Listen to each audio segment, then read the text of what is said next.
Hey, what's up guys? My name is StevieWunderKid and welcome back to another GTA 5 drifting video. In this video, I'm going to be covering 10 more awesome all-wheel drive drift cars for you guys to try out. Now really quickly, if you're confused about anything I cover in the video and you want to learn more about how to drift all-wheel drive cars, feel free to check out my guide on that in addition to checking out my other full-length drifting tutorials if you want to learn more. With that all out of the way, let's get right into the cars.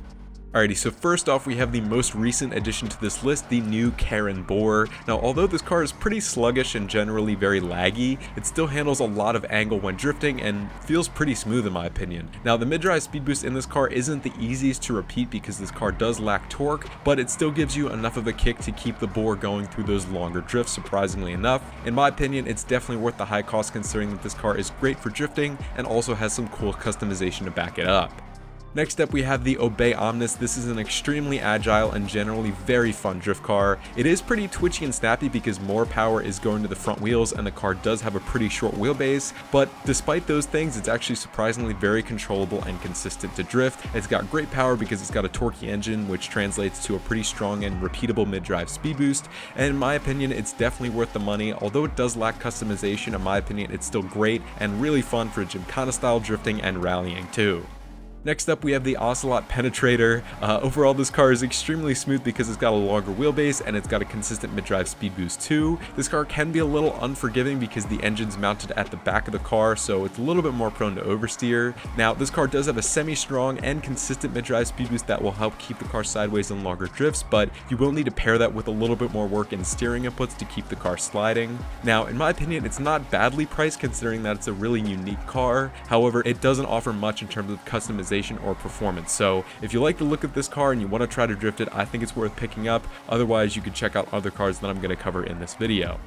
Next up we have a really weird one, the Benefactor Dubsta 6x6. This is a super heavy truck, but in my opinion is amazing for drifting. The engine that it's got has tons of power, so the mid-drive speed boost is very easy to hit and also is very consistent, so you can repeat it throughout a drift to keep the car sideways. In my opinion, surprisingly enough, this car does feel like a proper rear-wheel drive drift car, but is obviously a little bit more slow due to its weight. Now because this Dubsta 6x6 has 6 wheels rather than 4, it's not the easiest to control during a drift, since there's a lot of weight towards the rear of the truck and all 4 of the rear wheels are losing traction during a drift. This can very quickly overtake the grip that's provided by the front tires and can cause a really easy and quick spin out. Now because of that, this car doesn't hold a ton of angle and will feel a bit finicky the first time you drift it, but despite this it's still extremely fun and won't cost you much money to set up, and after a little bit of practice you'll be swinging this thing with no issues, and plus you can carry 5 other people in it too, so in my opinion definitely worth giving this thing a shot.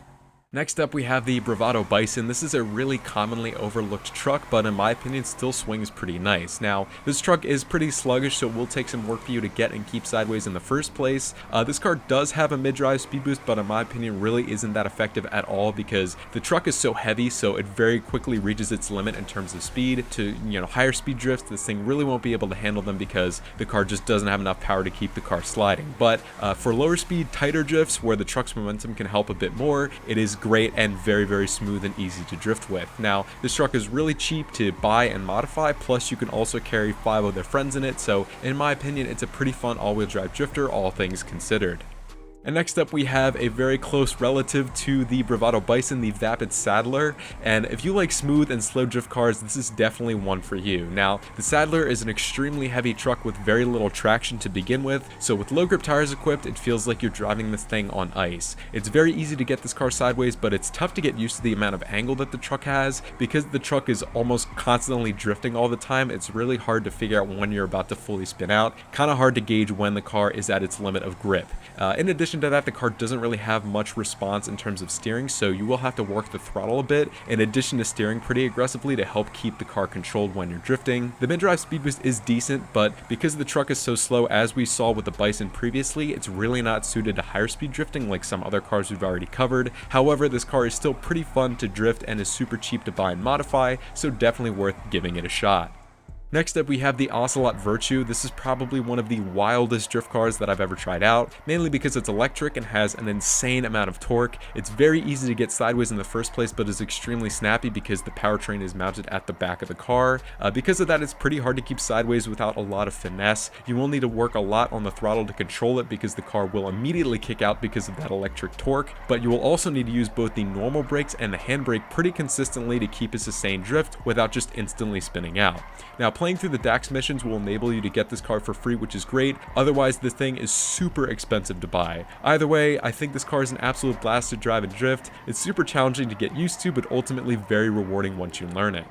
And next up, we have the Progen Italy GTB, or the GTB Custom. Either variant will work. Overall, this car is very powerful and responsive when it comes to drifting. It's got a torquey engine with shorter gears, meaning that the mid-drive speed boost is very easy to hit and repeat for those longer and higher speed slides. And despite the engine being at the rear of the car, handling is still very balanced, and the car isn't super prone to oversteer either, which is great. However, it is still a little snappy and generally very grippy, so you will have to drive the car a bit more aggressively to keep those drifts going. In my opinion, the GTB is an underrated car with plenty of customization if you upgrade to the Benny's variant, so if you have the money to buy this thing, I'd highly recommend picking it up. Next up, we have the Karen Sultan. Now, this is an awesome budget drifter, especially because it's the little brother to the Sultan RS that I covered in the first video of this series. Now, although the OG Sultan here doesn't make as much power as the RS variant, it's still pretty fun to drift. The mid-drive speed boost is decent enough to keep the car sliding through slightly longer and faster corners, but again, like we've seen with some other slower cars on this list, it does hit its ceiling for speed pretty quickly. At high enough speeds, the engine just doesn't have enough kick to get the car sideways. However, this car does have a longer wheelbase, which can make handling really smooth and consistent. Now, with the Sultan, because it's a longer car and it's pretty narrow in terms of the track width, you need to be careful with your steering inputs because this thing can oversteer very easily if you're not careful with it. Overall, this is a great budget drifter that you can get off the street and swing pretty easily, and if you ever get bored of it, you can always upgrade to the RS versions for some extra fun. And last but not least, we have another very unexpected and surprisingly good drift car, the Overflowed Entity XF. This car, although it does have a rear biased engine and it does have slightly finicky handling, the car does feel pretty smooth when you're drifting it. The Entity XF does have a lot of grip, so you will need to fight that through aggressive steering inputs to keep the car sideways. Now, I personally ran my build with just low grip tires, but you could also stance this car to make it a little bit easier to slide, although watch out because this car is very hard to stance in the first place without damaging it. However, moving away from that, because this car is a supercar, it's got a lot of power, which translates to a really strong and easy mid-drive speed boost to keep it going through really long slides. So that, combined with generally pretty smooth handling without being too snappy, makes it an awesome and underrated drift car. Despite being a 2013 car, this thing still holds its own, so definitely worth checking out.